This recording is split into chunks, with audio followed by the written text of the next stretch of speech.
그런데 언제 주식 공부하고 있습니까? 1등 주식 뭐야? 이 기업만은 망하지 않을 거야 하는 거 뭐야? 라고 했을 때 삼성전자니까 그냥 샀던 거죠. 모든 사람이 나까지도 사는 주식이 오른다면 모두가 쉽게 돈 벌겠죠? 주식시장은 그렇게 만만한 곳이 아닙니다. 네, 안녕하세요. 저는 더 퍼블릭 자산운용에서 대표이사이자 펀드 매니저로 일하고 있는 김현준이라고 하고요. 부자들은 이런 주식을 참 삽니다. 작가이기도 합니다. 저희가 2010년에 창업을 해서요. 지금 10년 정도 지났는데, 제가 이제 자랑스럽게 여기는 부분은 흔히 말하는 쩐주 이런 거 하나도 없이 저희 공동 창업자 4명의 돈 1억만 가지고 사업을 시작해서 지금 10년 만에 회사 돈은 한 6, 70억 정도가 됐고요. 그리고 고객 자산은 1,000억 원 정도 가까이 돼 있습니다. 그 중에서 저희가 이제 신규로 영업한 돈도 있지만, 만약에 저희한테 최초의 돈을 맡기신 분이라면 지금 10년 동안 그 자산이 총 10배가 불어나는 1000% 정도 수익률에 달하고 있습니다. 그러면 책에는 861%로 나왔는데 네. 이제 지금은 1000%나 이렇게. 네, 표지를 만드는 그 날에 제가 실시간 수익률을 봤는데 861이라는 게 약간 좀 있어 보이잖아요. 860, 뭐 900 이렇게 하면 너무 자기적인 것 같아가지고 이거 괜찮은데 해서 861을 썼고요. 책 쓴 지가 조금 됐기 때문에 지금은 수익이 조금 더 올라가 있는 상황입니다. 부자분들은 기본적으로 크게 2가지 정도에 주목한다고 보면 되는데요. 첫 번째는 제가 말하는 단어로는 메가트렌드라는 단어입니다.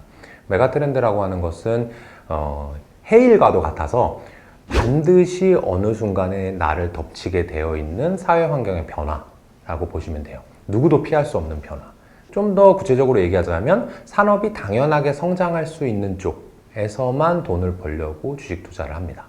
그 메가트렌드 안에서만 투자하면 누구나 돈 벌겠네? 그거 너무너무 쉬운데? 라고 생각할 수 있잖아요. 그렇게만 돼가지고는 주식 부자가 안 되고, 두 번째는 경제적 해자라는 곳에서 주식을 투자하려고 해야 됩니다. 이 경제적 해자라고 하는 것은 여러분들이 잘 아시는 워런 버핏, 투자의 귀재 워런 버핏이 주창한 개념인데요. 해자는 그런 거예요. 이렇게 유럽의 중세 성곽 주변에 보면 동그랗게 못을 파놓거든요. 외적의 침입을 막기 위해서.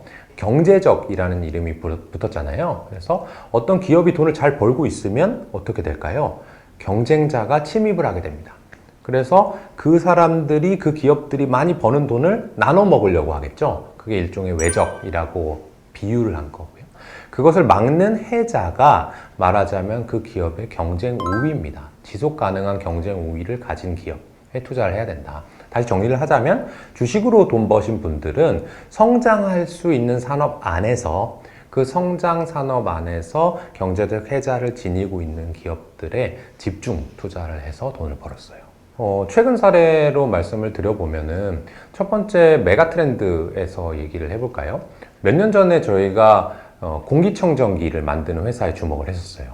아마 대부분 사람들도 잘 알 건데요. 이 미세먼지라는 단어가 저 어릴 때는 존재하지도 않았던 단어였던 것 같아요. 근데 지금은 황사가 아니어도 미세먼지 조심해야 되고, 미세먼지가 없는 날에도 초미세먼지라고 해서 또 조심을 해야 되고, 맑은 날엔 또 오존을 걱정해야 되는 그런 시대가 왔잖아요. 그래서 예전에는 공기청정기가 있는 집안이 거의 없었을 거예요. 지금은 공기청정기 없는 가구를 찾기가 더 어려울 지경입니다. 그러면 그 시장은 계속해서 사람들이 관심을 가지는 분야이고, 어떻게 보면 중국이라든지 베트남이라든지 우리 주변의 국가들이 산업 발전이 되면서 점점 공기가 안 좋아질 수밖에 없는 거죠. 그러면 공기청정기가 많이 팔릴 테고, 그게 메가트렌드인데 저희는 거기 안에서 경제적 해자라는 걸 또 주목을 했던 거예요. 공기청정기라고 하는 거는 경쟁이 매우 치열한 시장입니다. 삼성도 있을 거고요, LG도 있을 거고, 위닉스도 있을 거고, SK 매직도 있을 거예요. 어느 공기청정기를 사야 우리 집이 좋을 것인가? 사람들이 많이 비교를 하다 보면 결국에는 마케팅비도 많이 써야 될 거고, 가격도 많이 높이지 못할 겁니다. 저희는 공기청정기에 주목을 했지만 공기청정기 회사를 투자한 게 아니라, 공기청정기를 사고 나면 뭘 해야 되죠? 필터를 교체해야 됩니다. 한 번 구매해서 평생 가는 것이 아니라 계속해서 반복 매출이 일어나는 것이고, 공기청정기의 필터를 만드는 회사는 우리나라의 크린앤사이언스라는 회사가 만드는데, 공기청정기의 점유율이 어떤 회사가 잘 나오는 것과 관계없이 크린앤사이언스만큼 필터의 정교한 기술을 가지고 있는 회사가 없기 때문에 그 회사는 점유율을 계속해서 높여갈 수 있었어요. 이게 공기 질이 안 좋아진다, 공기청정기를 많이 구매해야 한다는 메가트렌드 속에서 이 회사의 필터를 이용할 수밖에 없다. 그리고 필터는 공기청정기와 다르게 계속해서 반복 구매가 일어나는 좋은 비즈니스 모델이다 라고 하는 두 가지를 이용해서 저희가 크린앤사이언스라는 기업에 투자한 적이 있어요. 2020년에는 부자들도 삼성전자를 샀을 거예요. 그렇지만 지금 2021년에 삼성전자를 여전히 갖고 있었다면 어떻게 됐을까요? 아마 돈을 별로 못 벌었을 겁니다. 주가 별로 안 올랐거든요. 그런데 재밌는 것은 작년에 돈을 많이 버신 분들도 개인 투자자 중에 있긴 있어요. 그런데 그런 분들보다는 더 많은 수가 작년에 돈을 많이 벌었대, 나도 벌어야 되겠다 라고 생각해서 2020년 말이나 2021년 초에 주식을 시작하신 분들이 훨씬 많아요. 그런 분들은 일단 주식에 대해 잘 모르니까 그러면 1등 주식 뭐야? 우리나라에서 이 기업만은 망하지 않을 거야 하는 거 뭐야? 라고 했을 때 삼성전자니까 그냥 샀던 거죠.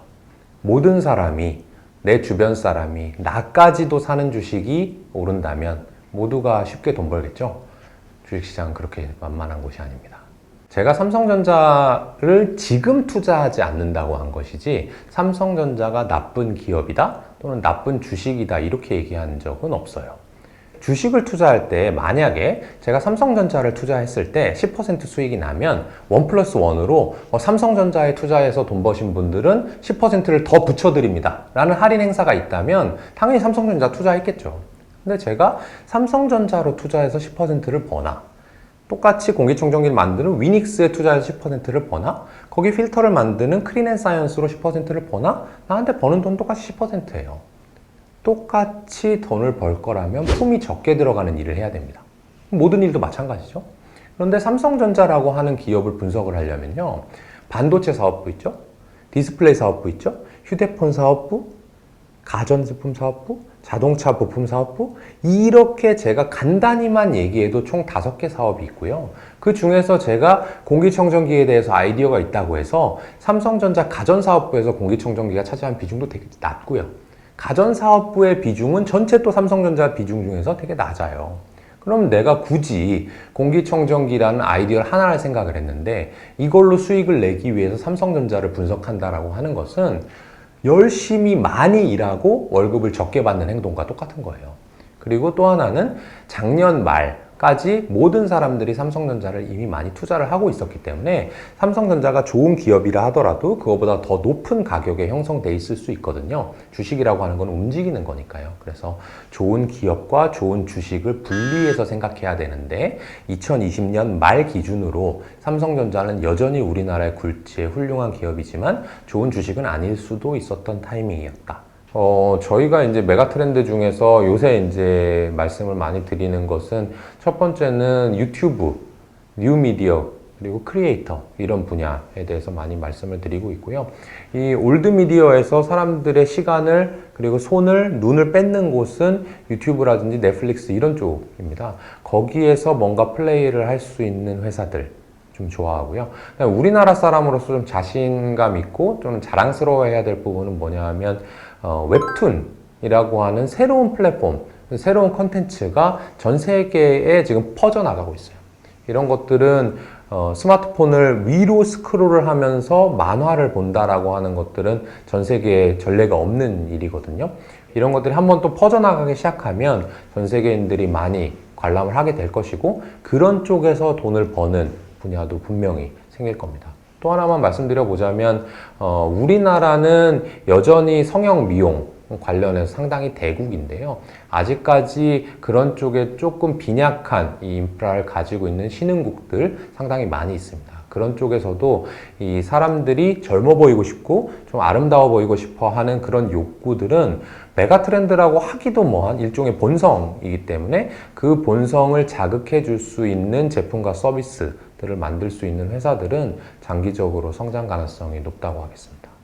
저희는 아까 서두에 말씀드린 것처럼 메가 트렌드, 경제적 해자라고 하는 것에서만 주식을 찾으려고 하기 때문에 업종이 아주 편중되어 있습니다. 저희가 지금 1,000억 원 정도 운영을 하고 있는데 인터넷 플랫폼, 그 다음에 소프트웨어, 그 다음에 헬스케어, 그 다음에 컨텐츠 미디어.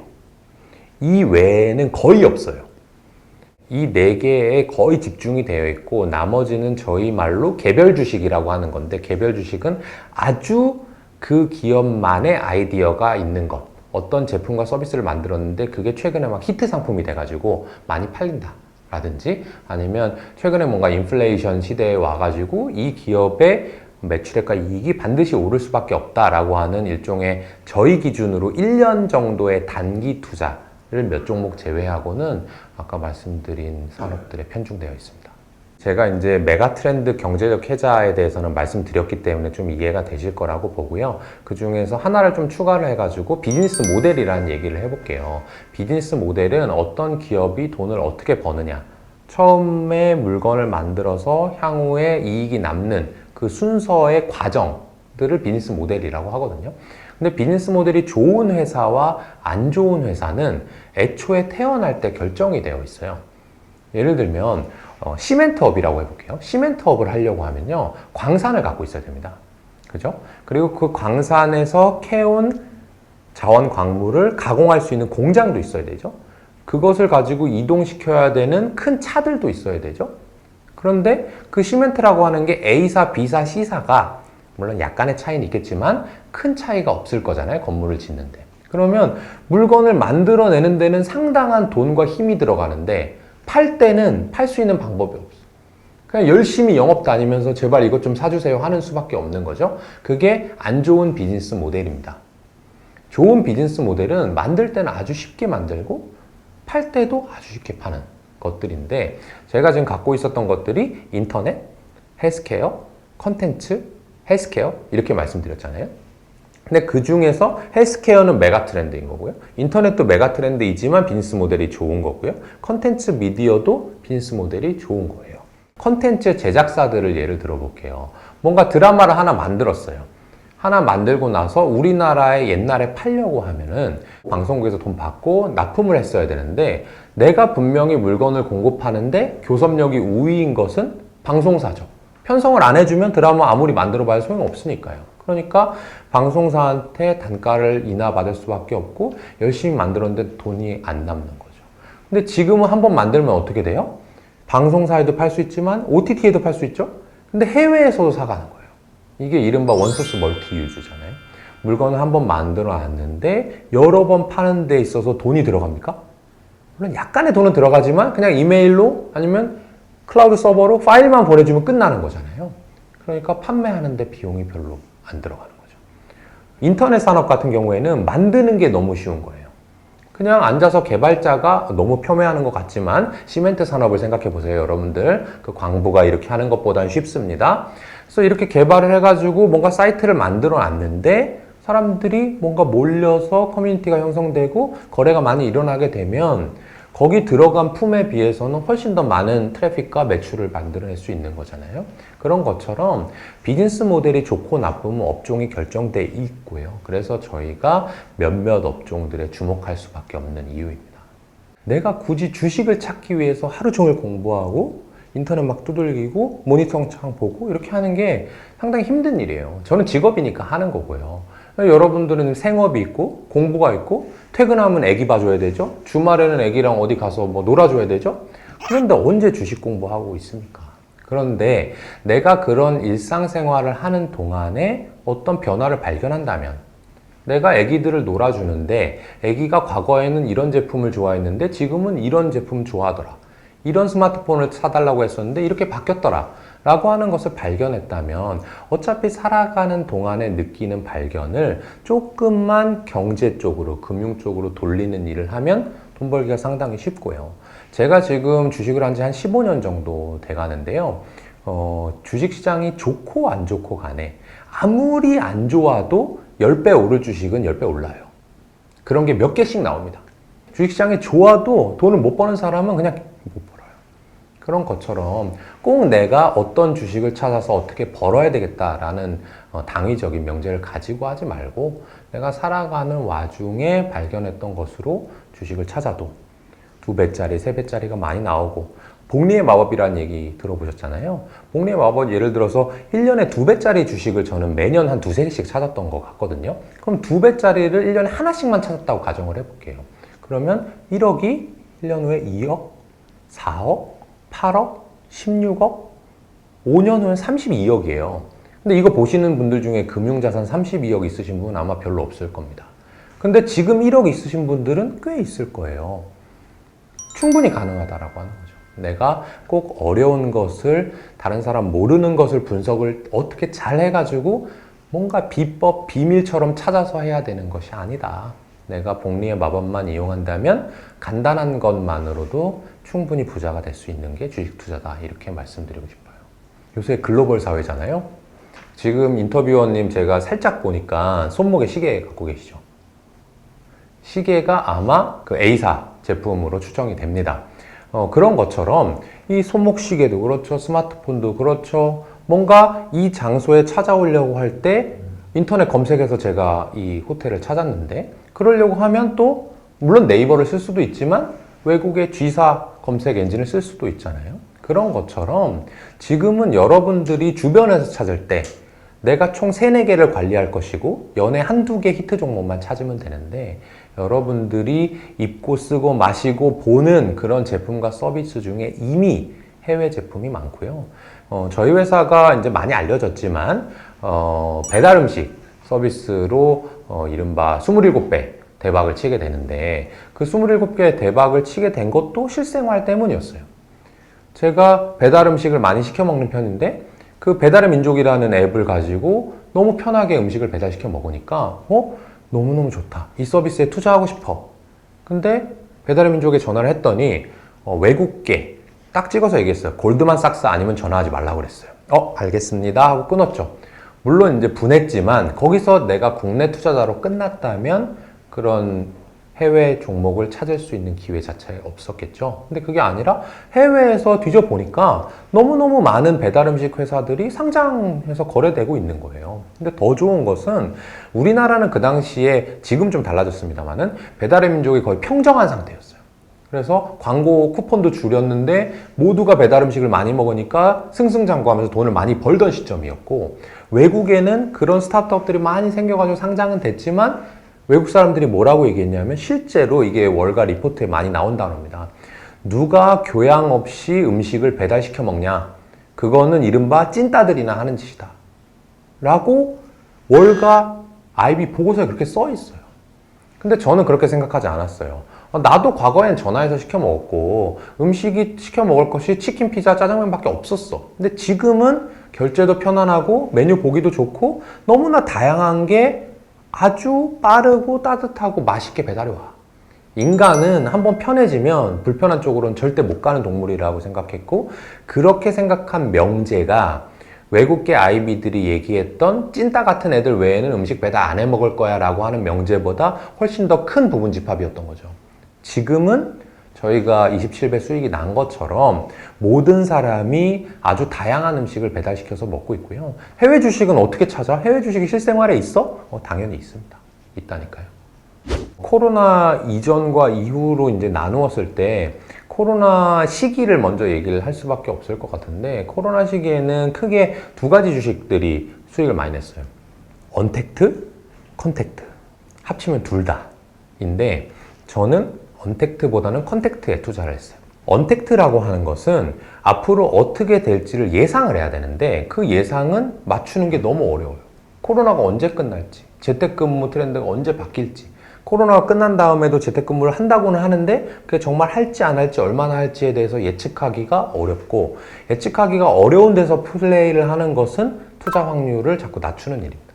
컨택트는 반대죠. 내가 언젠가인지는 알 수 없고 알 필요도 없지만 언젠가 코로나 이전의 세계로 반드시 돌아갈 텐데 그러면 그 사람들이 지금 안 할 것만 같이 주가를 떨어뜨려 놓은 여행이라든지 크루즈라든지 카지노라든지 이런 산업들은 반드시 비정상의 정상으로의 회귀가 올 것이다.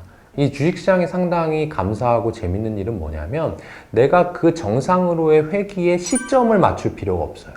사람들이 그런 생각을 하기만 시작하면 주식시장은 실물 경제를 선반영합니다. 앞서서 반영하기 시작해요. 아직도 코로나 끝나지 않았죠? 그런데 컨택트 주식은 다 바닥에서 몇 배씩 이미 오른 상황이죠. 왜 그러냐면 사람들이 마스크를 썼더니 일상생활이 가능하네? 백신이라는 게 있대. 몇 년 후에는 이스라엘이나 영국을 보니까 극복할 수도 있을 것 같은데? 라고 하기 시작하면 퍽이 있을 곳에 주식시장은 움직이기 시작하거든요. 저는 그렇게 움직일 거라고 생각해서 작년에 그런 주식에 안전하게 투자를 해서 높은 수익을 냈던 거고요.